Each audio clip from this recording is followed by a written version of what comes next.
color of their skin, but by the content of their character. I have a dream today.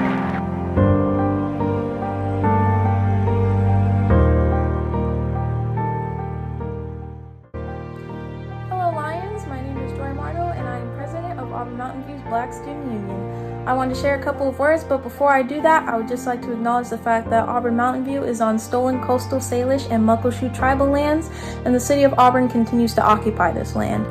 I say this to uplift my Indigenous brothers and sisters, as well as honor and acknowledge Native ancestral roots. Dr. Martin Luther King Jr. was a trivial man in the civil rights movement. He orchestrated sit-ins, marches, and gave hundreds of speeches that inspired Black people to fight for the right to vote without any kind of test to hold them back. When we talk about Martin Luther King Jr., we often think about his "I Have a Dream" speech.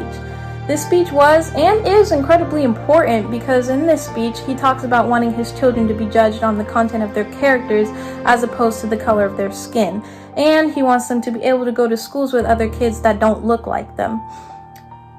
I'm sorry, but this speech is chronically tired, and I am very tired of hearing it. Mentioning it today gives off such a happy-go-lucky vibe that claims that things are better after Dr. King. It's either that or it's used to mention things that have nothing to do with the man, like, I have a dream I'll get a car, I have a dream I'll get a girlfriend, I have a dream I'll get good grades in school. I've seen videos like that completely disregard the speech's meaning. The fact of the matter is, not much has changed. Even though the Voting Rights Act and Civil Rights Act were passed less than 60 years ago, there's so much work to be done. Even though Jim Crow laws are no longer allowed in our country, the aftermath of these laws still exists.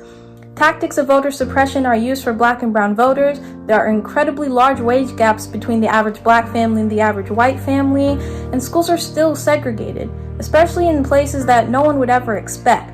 The Northeast actually has more segregated schools than any other region in the United States. There's a clear decline in the quality of education in POC majority schools as opposed to majority white schools, and Black and brown students are way more likely to face harsher punishments for the same infraction as their white peers. There's a lot of work to be done. I will say very bluntly that racism did not die with Martin Luther King Jr. Racism in schools and segregation did not end.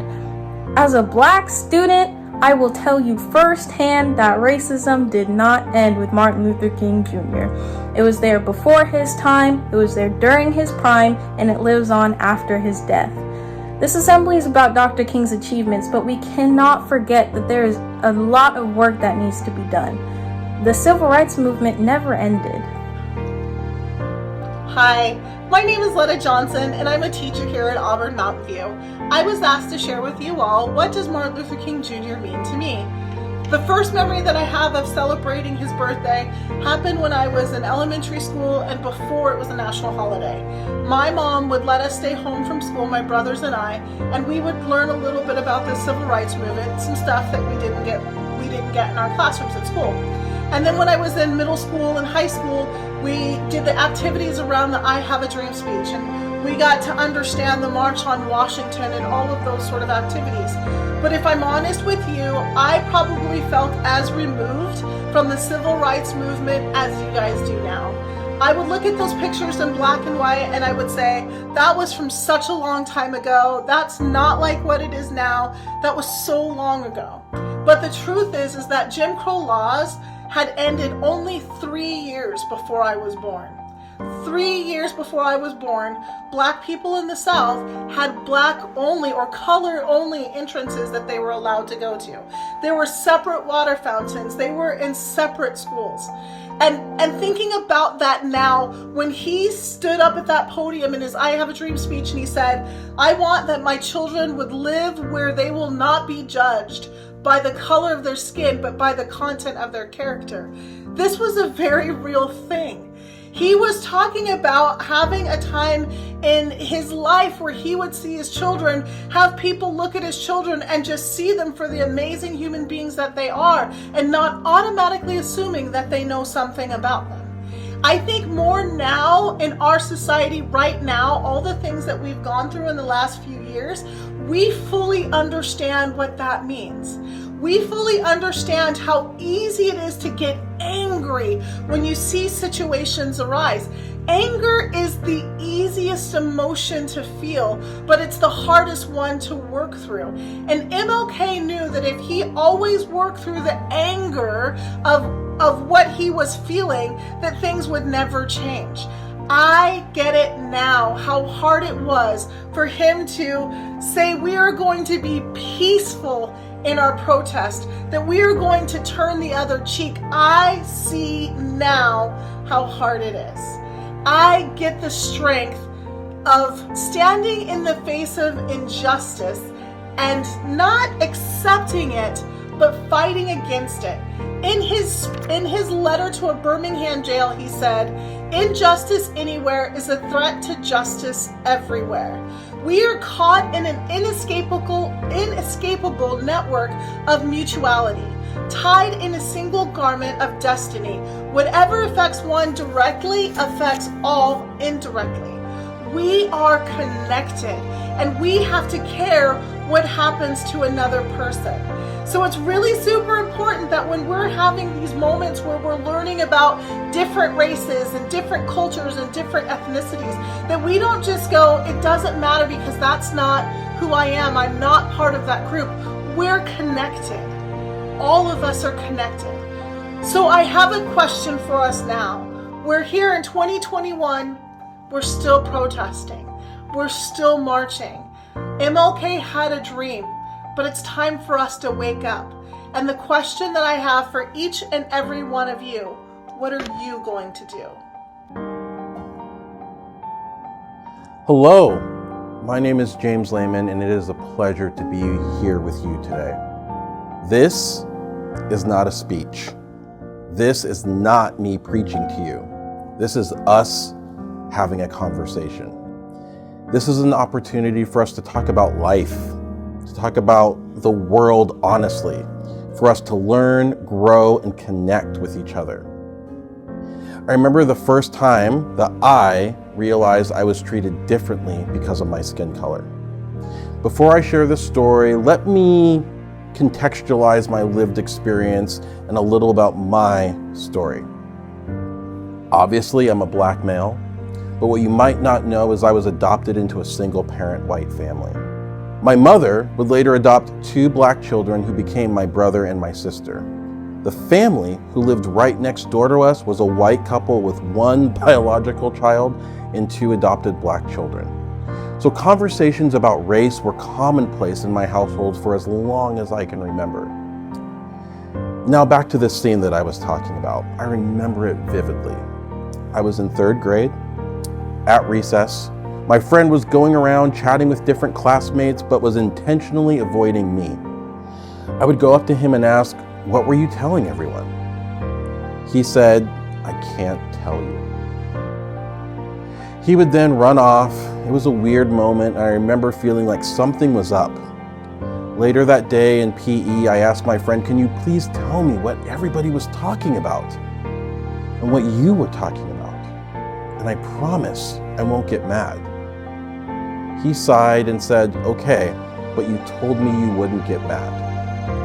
I'm having a birthday party in a few weeks, and I can't invite you. My dad says you can't be in our house, so I wasn't supposed to tell you about this party." Now, yes, obviously there were some other things said and other words exchanged, some of those words, but I held in the tears because I assured him that I wouldn't get mad. But truthfully, I wasn't just mad, I was destroyed. I was devastated. I went home that day and walked home thinking about this entire moment and all the feelings associated with it, and I was crushed. That night, I told my mom about it. She called our neighbors and they came over and they sat all of us kids down and explained racism. And that unfortunately, there are people in the world who will make us feel less than. I tell you these things not for anyone to feel sorry for me or feel bad for me, but as a way for me to explain moments in my life where I was unsure about where I fit in this world.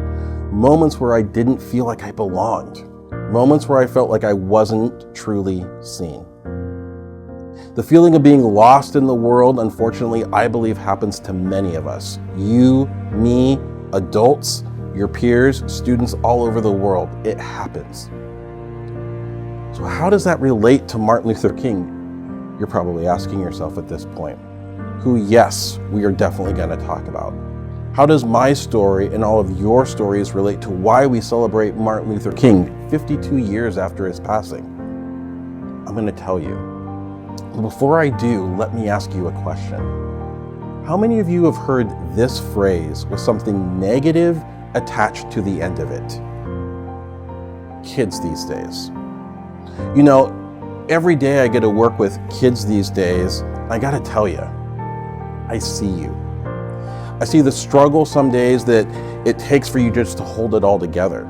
The struggle to live in a world that constantly tells you that you are less than. I see you struggle to live your authentic lives when the world and the media and everybody tells you who you think you should be and who you are and all of that. Let's ignore all of that. Right now, in this moment, I see you.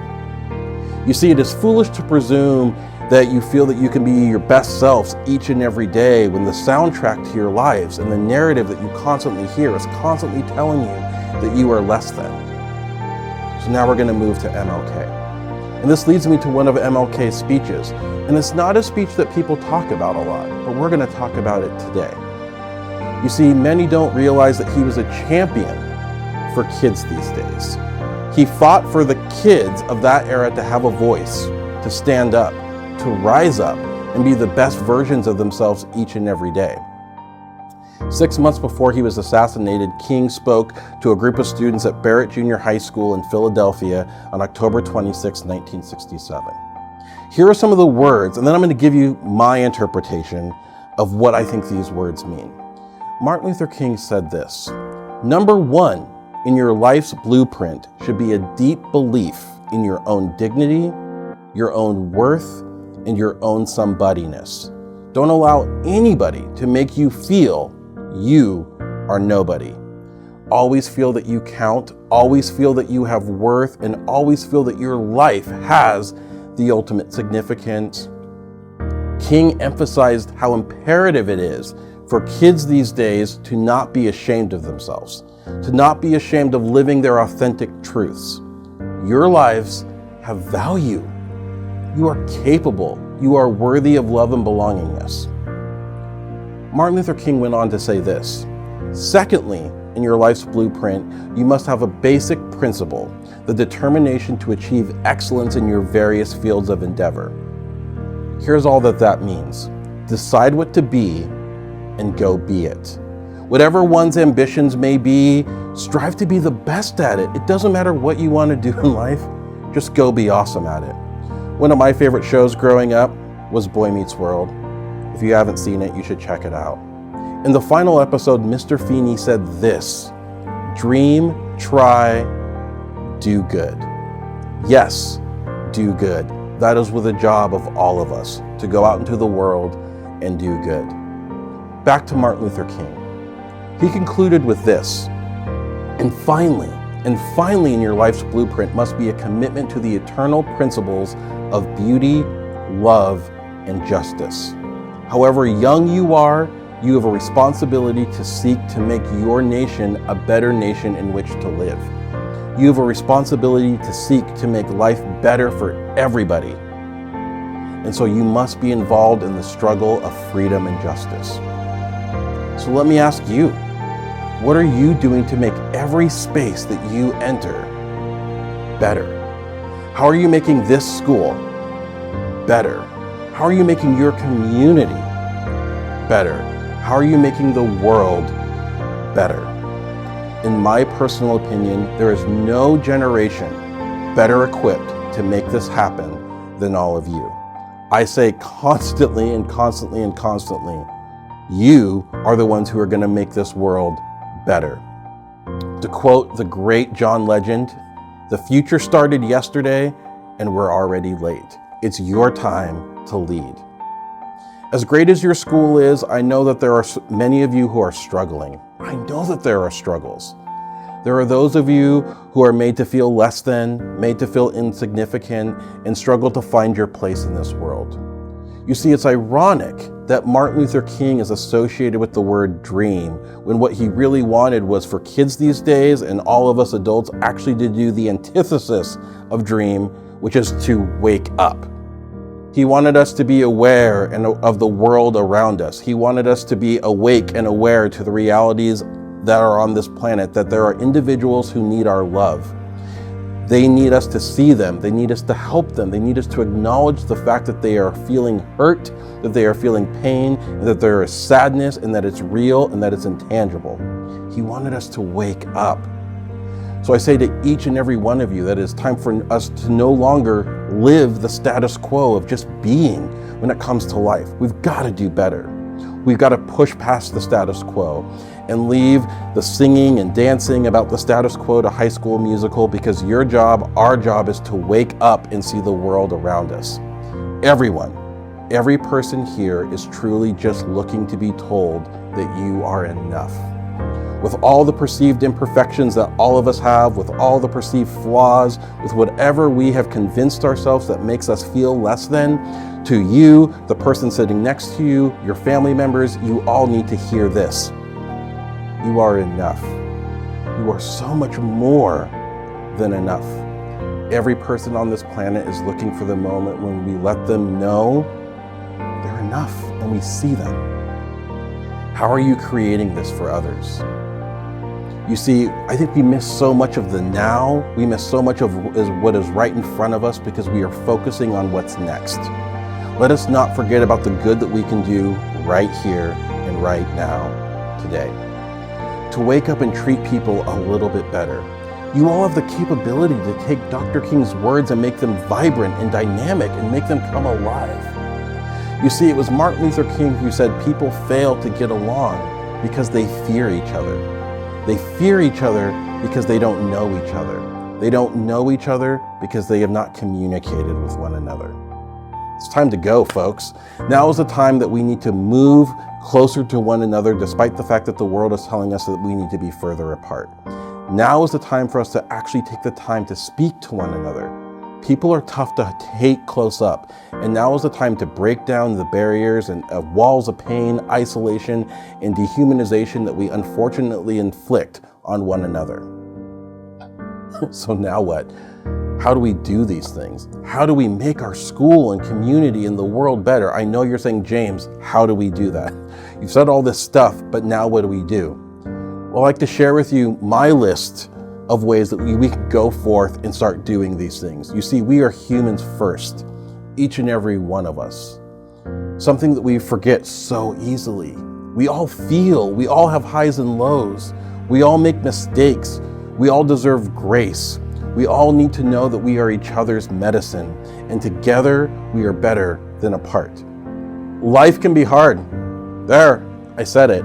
I don't think we say this enough to our young people, that life can be hard. So here's what we need to stop doing. Ash Beckham said, there is no harder or hardest, there is just hard. You see, each and every one of us constantly compares our hard versus somebody else's hard. And then we suppress it because we feel like it makes us less than or weaker than if we compare what we're going through to somebody else. We all walk through the world with battle scars and hard stuff. Let us stop comparing, stop being afraid to share that sometimes things are just hard. When we can accept that each and every one of us experiences hard, we can engage with empathy for one another and support each other through this journey called life. Next, heart work is hard work. The work of becoming your best self, it's hard work, folks. The work of bettering yourself is not like an escape room where you finally accomplish it and get a cool picture to share on the Instagram. No, the journey of becoming your best self is never ending, and it's always ongoing.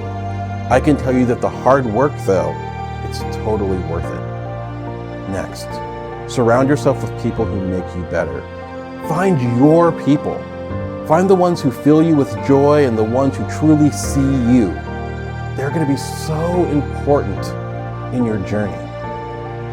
Next, be unapologetic about who you are. Be you and live it out loud. I can tell you right now, when we stop trying to pretend or figure or who we are and who we're not, just be you. You is more than enough. So be you. Next, stop listening to the haters. It was Taylor Swift who said haters gonna hate. Hate, hate, hate, hate. Yes, stop listening to the haters. Find the people who love you. The volume of people telling you that you matter and that you're worthy, that's what we need to listen to. Haters, turn that volume down and move past it. Only listen to the good stuff. Next, practice gratitude like it is going out of style. Tell those important people to you in your life that they are important to you and that they matter. We go way too much in this world and spend way too many days without just taking a moment to pause and tell people that we love them and appreciate them. So do it. Next, be kind to yourself. Check this out. And yes, this is a James Lehman original, but go with it. You are the only you who is ever you'd in this world. So treat yourself like a prized possession. Check it. Listen to this one more time. You are the only you who is ever you'd on this planet. So think about that.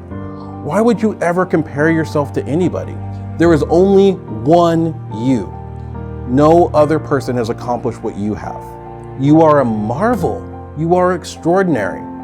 Here it is one more time, because you are the only you who is ever you'd in this world. And finally, and this is a big one, you got to know your worth and then add tax to that, right? You got to know that you are worthy and that you are enough, and then add that tax, because this is how we start. That is how you begin to chip away at the negativity the world has to serve up. That is how you make this world a better place.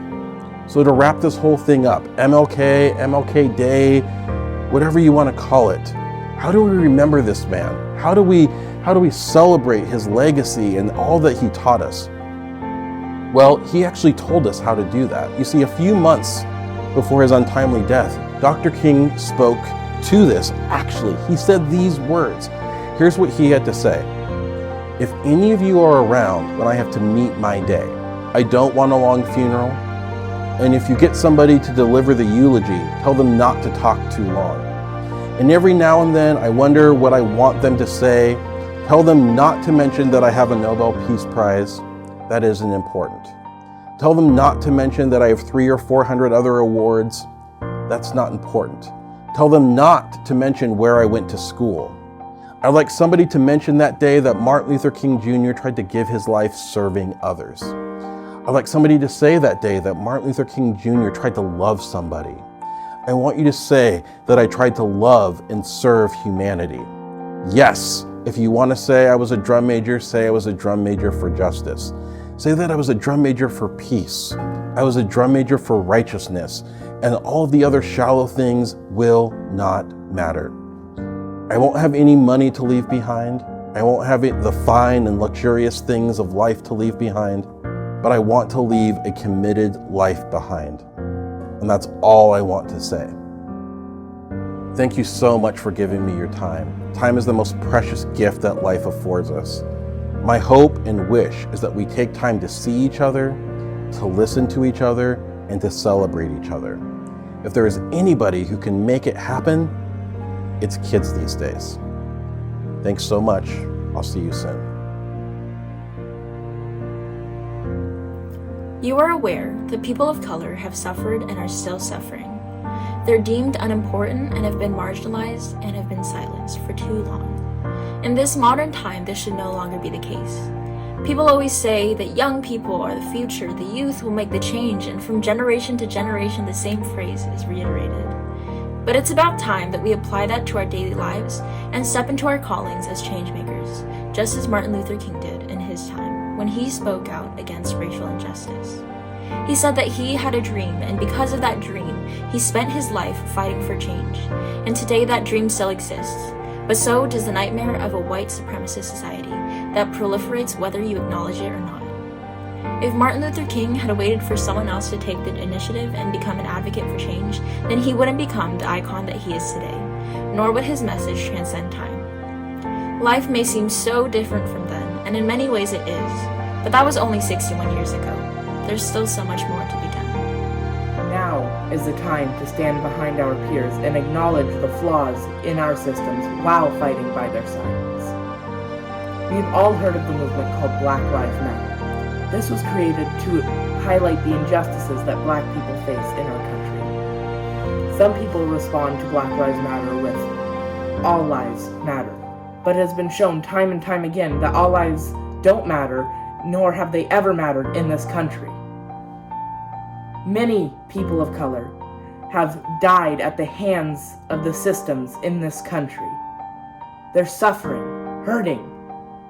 This suffering and hurting needs to end. We will not wait any longer. We will take action now. Take action and be accountable. For those of you who claim to care, it's time to re-examine yourselves, because your silence is deafening. Our education system has failed to express the importance of our Black figures and the work that they have done to further our society, never truly going in depth on what they faced or the weight they bore. Even reducing Martin Luther King Jr. and his words to fit a rhetoric and paint this tokenized image of him, we have never seen the truth. But now is the opportunity to wake up and see it in full form. No more glamorizing Black pain for white comfort. No more baby steps for Black advancement because of white supremacy opposition. The civil rights movement has never been a walk in the park, and neither will any action for change be. Where you fall in line with our futures all depends on you. Are you willing to be a part of our fight? Are you willing to be educated? Are you willing to be an ally? Do you want to be like Martin Luther King, or will you just stand back and stand by?